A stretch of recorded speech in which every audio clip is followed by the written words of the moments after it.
வணக்கம். RRP group D 2025 கேட்ட கேள்வி. ஒரு தொகையை A, B, C மற்றும் Dக்கு 10:7:9:5 என்ற விகிதத்தில் பிரிக்க வேண்டும்.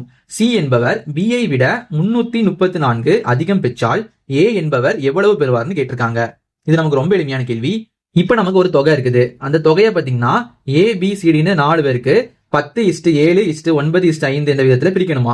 நம்ம இந்த மாதிரி பிரிக்கும் போது சி என்பவர் வந்து B ஐ விட 334 ரூபா அதிகம் பெறாரு அப்படின்னா A எவ்வளவு பெறுவாருன்னு தான் கேட்டிருக்காங்க. இப்ப நம்ம எடுத்து எழுதிக்கலாம் பாருங்க.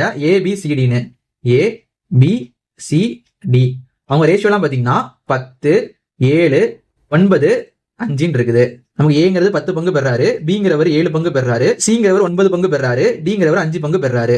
அடுத்து வந்து சி என்பவர் B ஐ விட நமக்கு சி பாத்தீங்கன்னா 9 இருக்குது, பி பாத்தீங்கன்னா 7 இருக்குது.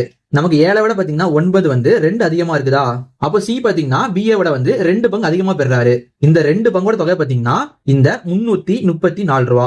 அப்போ ஏ என்பது எவ்வளவு பெறுவாரு கேட்டிருக்காங்க. நமக்கு ஏ பாத்தீங்கன்னா 10 பங்கு பெறாரு.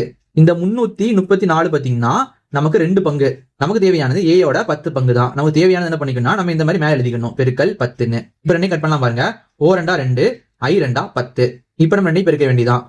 334 பெருக்கல் 5ன்னு. I 4 20க்கு 0 மேல 2. அடுத்து 3 5 15, 2 கூட்டினா 17க்கு 7 மேல 1. 3 5 15, 1 கூட்டினா 16. அப்ப ஏ என்பவர் பாத்தீங்கன்னா 1670 ரூபா பெறாரு. இது நமக்கு ஆப்ஷன் C ல இருக்குது. இதே மாதிரி டி என்பவர் எவ்வளவு பெறாரு நீங்க கீழே கமெண்ட் பண்ணுங்க.